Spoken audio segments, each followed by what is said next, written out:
Salam Indonesia, salam Nusantara dari Sabang sampai Merauke, dari Miangas sampai Pulau Rote. Mantaplah iman kita, mantaplah kasih kita, mantaplah pengharapan kita tentunya dalam Yesus Kristus menjadi Tuhan dan Juru Selamat kita dan Juru Selamat dunia. Jangan katakan bahwa Yesus itu bukan Tuhan, jangan katakan pula bahwa Yesus itu bukan Juru Selamat. Dia adalah Tuhan, dia adalah Juru Selamat. Jangan percaya apa yang dikatakan oleh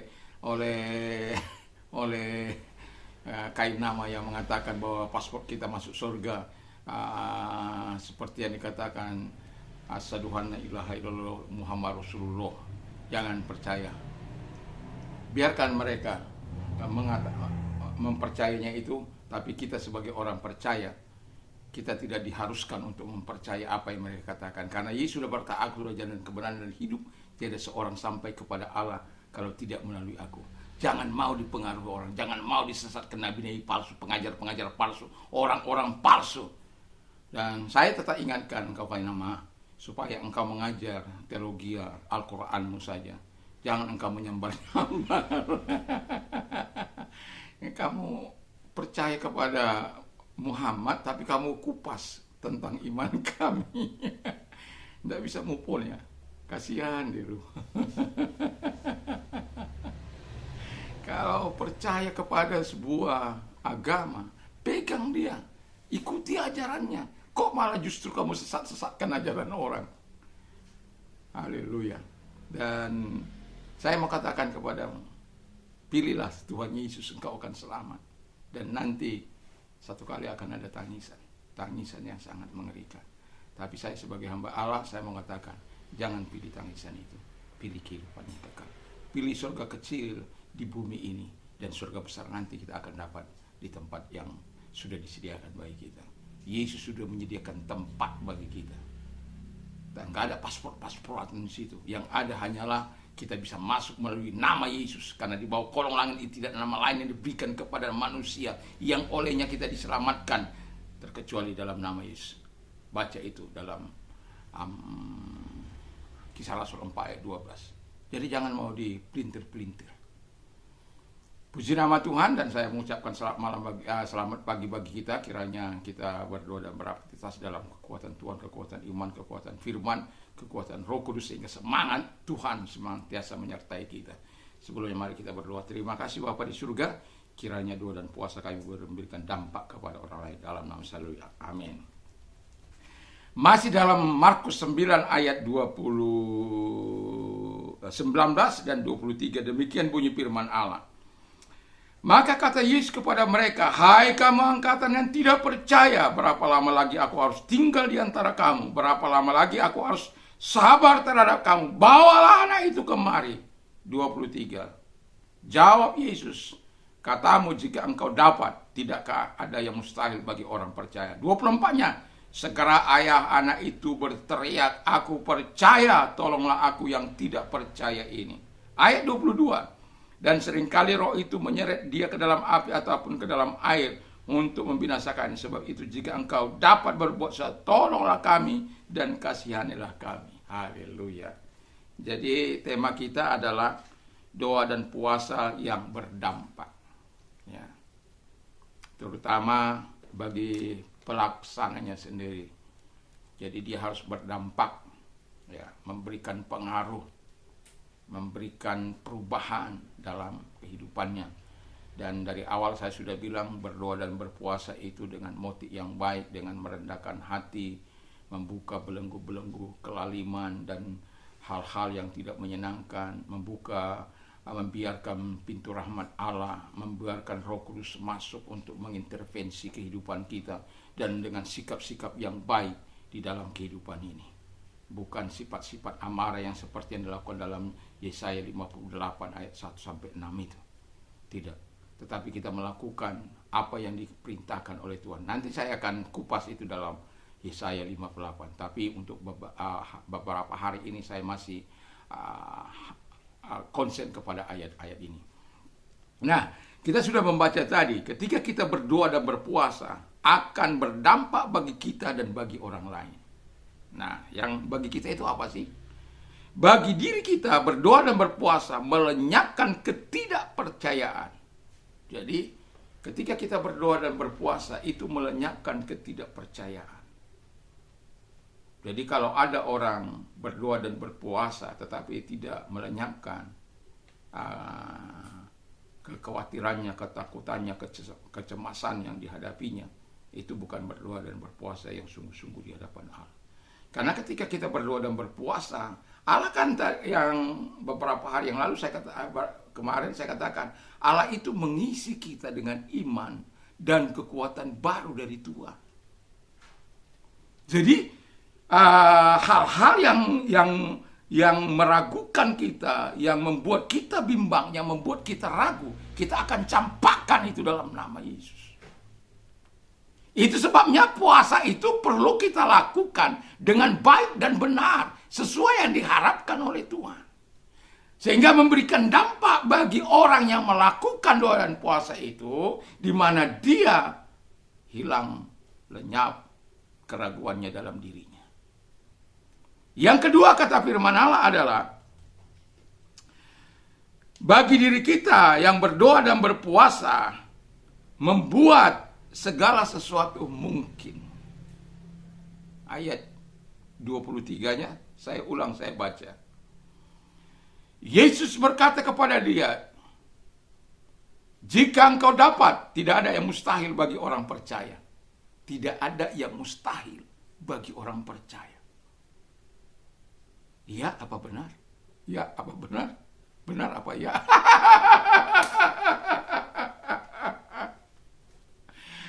Saya kalau sudah sakit, nggak bisa sembuh-sembuh, ya, saya akan berdoa dan berpuasa. Kalau saya sudah, karena saya ini dianugerahi Tuhan, kalau sakit itu makannya lebih banyak. Jadi kalau saya sakit dianugerahi, makannya lebih banyak dari yang sebelumnya. Jadi ketika dia belum sembuh, karena orang tua saya bilang begini, kalau engkau sakit, makanlah banyak-banyak. Jadi itu masih waktu kecil saya dibilang itu sama mama saya, supaya kau cepat sembuh.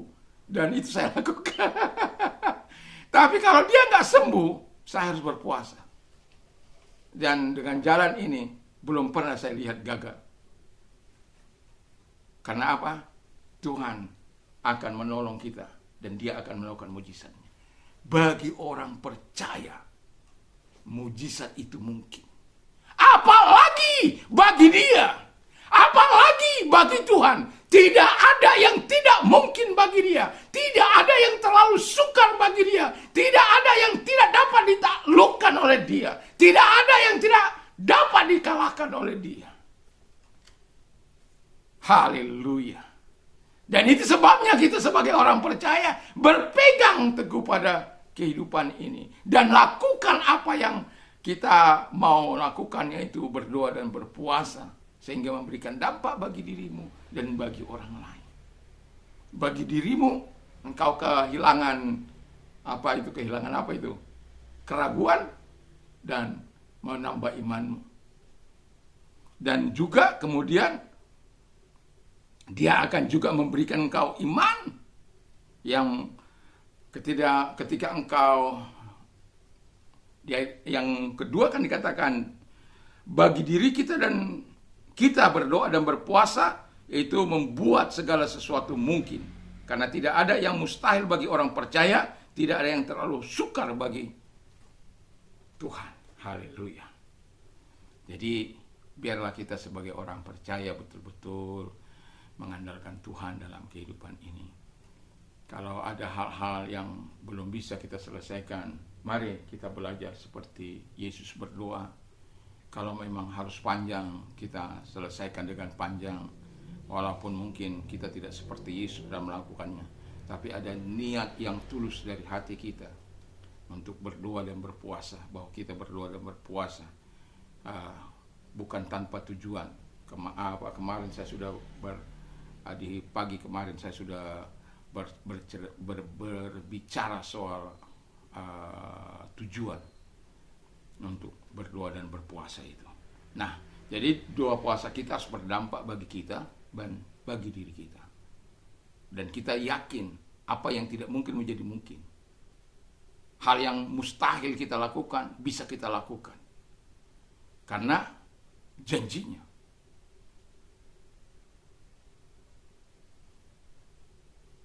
Saya sudah bilang, pernah saya berkata bahwa ketika saya mengambil doa dan puasa selama 1 tahun, ya, setiap kali 3 hari 3 malam, dan 3 hari 3 malam tanpa makan dan minum. Dan kemudian saya sudah ambil tanah yang tempat ini masih ada dulu tanah di belakang itu. Lalu kemudian saya bawa ke kamar doa, saya bilang pada Tuhan, saya sudah injak dan bahkan sudah saya bawa tanahnya itu. Kalau orang bilang gendeng ya gendeng lah itu.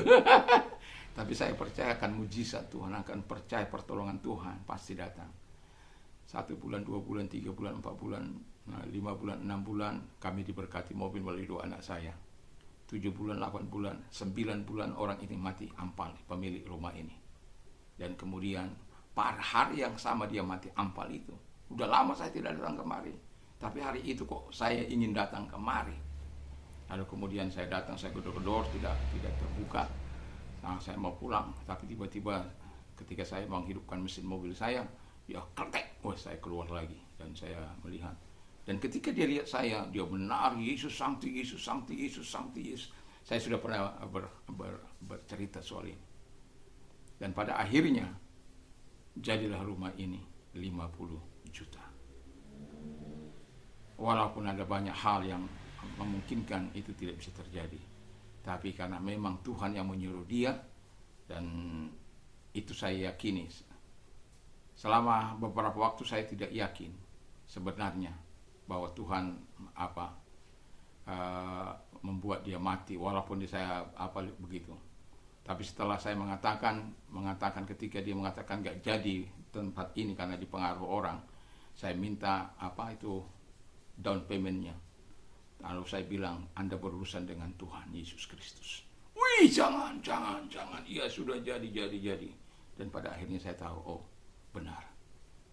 Dan sejak itu saya dengan gagah berjalan kemana-mana. Puji Tuhan. Dan itu anugerah sesuatu yang sangat luar biasa. Apa yang tidak mungkin bisa dimungkinkan oleh Tuhan, sekalipun kita tidak punya kekuatan untuk itu. Tapi Tuhan punya cara untuk memberkati kita. Dan yang terakhir saya mau katakan kepada kita adalah, belum terakhir. Bagi orang lain mendatangkan pengharapan baru. Ya, bayangkan, Tuhan ini sudah datang kepada orang ini. Dia bilang begini, jika engkau bisa Tuhan. Ini kan meragukan dia. Membuat Tuhan gengsi. Apa istilahnya? Membuat Tuhan, aku Tuhan ini loh. Makanya dia kan bilang Tuhan begini. Di ayat 23-nya. Jawab Yesus, katamu, jika engkau dapat. Tidak ada yang mustahil bagi orang percaya. Katamu, ya. Jadi kata Bapak itu. Kata Bapak, jika engkau dapat. Tidak ada yang mustahil bagi orang percaya. Sadar orang ini. Lalu bilang, Tuhan tolonglah aku yang tidak percaya ini. Orang ini mendapatkan pengharapan baru. Dia berkata dengan jelas, tolonglah aku yang tidak percaya ini. Jadi kalau engkau kurang percaya kepada Tuhan, minta tolong sama Tuhan. Tuhan, tolonglah aku yang tidak percaya ini. Tolonglah aku yang tidak beriman ini. Tolonglah aku yang tidak percaya mujizatmu. Tolonglah aku supaya aku bisa melihat perkara-perkara besar. Tolonglah aku. Ada pengharapan baru.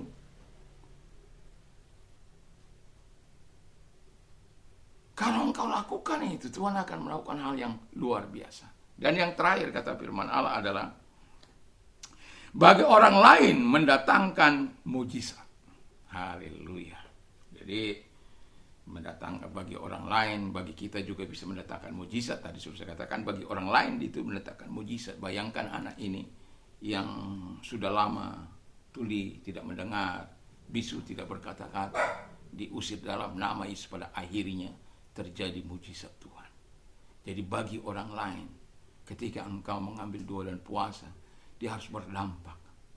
Berdampak bagi dirimu, berdampak bagi orang lain. Dan itulah yang saya gumulkan di hari-hari ini. Dari awal tahun saya sudah katakan, biarlah karunia-karuniamu Tuhan bekerja dalam gereja, bukan hanya bagi pribadi hamba-hambamu, tapi setiap umat Tuhan, gerejamu bekerja sama-sama bekerja untuk menggarap kota, menggarap pulau, menggarap Indonesia, bangsa-bangsa bagi Kristus. Yesus tidak pernah berubah, dulu, sekarang, sampai selama-lamanya. Yesus tetap sama. Tetapi pertanyaan saya adalah, adakah kita masih memberikan kesempatan bagi Tuhan untuk bekerja melalui dan di dalam hidup kita dengan berdoa bersama-sama, berpuasa bersama-sama? Hanya kita yang bisa menjawab. Saya rindu ada di mana doa puasa bersama-sama. Waktu masa lampau, saya teringat akan masa-masa manis kami di Lombok Partnership. Ada 2-3 hari 3 malam bersama-sama berdoa. Itu setelah habis kerusuhan. Begitu mudahnya kami berdoa bersama-sama. Tapi setelah berjalannya waktu, goodbye sayonara. Nyamanmu bukan nyamanku, nyamanku bukan nyamanmu. Nyamanmu ketidaknyamananmu. Tidak ada lagi sehati, sepikir, sejiwa dalam membangun kerajaan Allah ini. Tapi saya berharap siapapun kita yang mendengar dimanapun, baiklah kita menjadi motor-motor penggerak iman, doa, supaya api Tuhan itu terus menyala dalam diri kita, dalam diri orang lain, dalam gereja Tuhan. Sehingga gereja Tuhan hidup dalam kekudusannya, hidup dalam kasihnya, hidup dalam kedewasaannya, dan hidup dalam karakternya. Wow, sama serupa dengan Yesus Kristus. Jadi dia bisa memberikan dampak yang begitu luar biasa, mujizat yang luar biasa, sampai orang itu menjadi sembuh. Yang terlebih kita sebagai orang percaya melihat orang-orang berdosa, mujizat yang paling kita harapkan adalah mereka mengalami lawatan Tuhan, mengalami kesembuhan dari dosa-dosa mereka, sehingga mereka melakukan apa yang baik dan benar di mata Tuhan. Dan itu saya mengajak kita untuk berdoa dan berpuasa. Berapa waktu pun yang kita bisa ambil, dalam sehari kah, dalam 2 hari kah, dalam berapa hari kah, kita berdoa dan berpuasa, bukan untuk kemegahan kita, bukan untuk kehebatan kita, tapi semata-mata bagi kemuliaan Tuhanlah kita lakukan. Dan saya tetap percaya setiap hamba Tuhan pasti ingin melihat hal-hal yang besar, hal-hal yang dasar, hal-hal yang luar biasa. Tapi seberapa banyak kita mau membayar harga kepada Tuhan, seberapa banyak kita mau berdoa dan berpuasa di hadapan Allah, baik secara pribadi maupun secara korporat, apalagi secara korporat. Kita sudah tahu bagaimana pengaruh doa korporat Ester, dan ketika dia mengalami bangsanya akan dihabiskan oleh Haman, dan ketika dia berdoa dan berpuasa, dia tidak takut menghadap raja, karena kalau raja tidak memanggil, tidak bisa ada orang bisa menghadap dia. Tapi karena dia berdoa dan berpuasa sampai 3 hari 3 malam, perubahan terjadi. Bangsa Israel diselamatkan. Haman digantungkan kembali. Digantung, bukan gantungkan kembali. Dia digantung oleh karena rencananya yang jahat itu. Wah, luar biasa. Jadi jangan pernah takut untuk berdoa dan berpuasa. Ada banyak tanda-tanda yang Tuhan lakukan bagi orang-orang yang berdoa dan berpuasa. Hanya lakukan dengan tujuan yang benar. Dengarkan yang kemarin, ya pagi kemarin, supaya engkau mengerti apa sih tujuan dan puasa itu. Mari kita tundukkan kepala dan kita berdoa. Terima kasih Bapa di surga, Engkau adalah Allah yang hebat, Allah yang luar biasa, Allah yang mampu menolong kami. Dan terima kasih. Dan kalau engkau sakit, saya mau katakan kepadamu, Tuhan tabib di atas segala tabib, dokter di atas segala dokter. Kalau engkau percaya, hari ini juga Tuhan akan menjamah engkau, menolong engkau. Di pagi ini Tuhan bisa datang kepadamu. Kalau engkau orangnya, angkat tanganmu dan taruh di tempat yang sakit. Kalau engkau ada di rumah sakit, engkau sedang mendengarkan ini, Tuhan, Engkau tumpangkan tangan bagi yang sakit. Mari kita berdoa. Terima kasih Bapa di surga. Engkau Allah yang hebat, Engkau Allah yang dasar, Engkau Allah yang luar biasa. Dalam nama Yesus segala sakit penyakit yang mereka derita dimanapun mereka ada, Engkau kunjungi mereka, Engkau datangi mereka karena Engkau tidak mengenal jarak, ruang maupun waktu. Dalam nama Yesus segala sakit penyakit aku perintahkan keluar. Dan oleh bilur-bilur daripada Tuhan Yesus Engkau sembuh. Oleh kuasanya, oleh jamahannya Engkau sembuh dalam nama Yesus. Terima kasih Tuhan buat pertolongan bagi mereka. Bagi engkau yang mengalami masa-masa berat dalam hidupmu, angkat kedua belah tanganmu.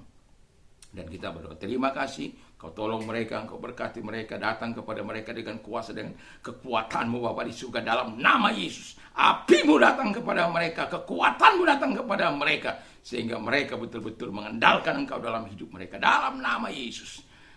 Biarlah kalau mereka masih menghadapi masa-masa yang sulit, mereka dapat berdoa dan berpuasa kepadamu dan tunjukkan kekuasaanmu kepada mereka. Dalam nama Yesus kami bersyukur dan berdoa. Haleluya.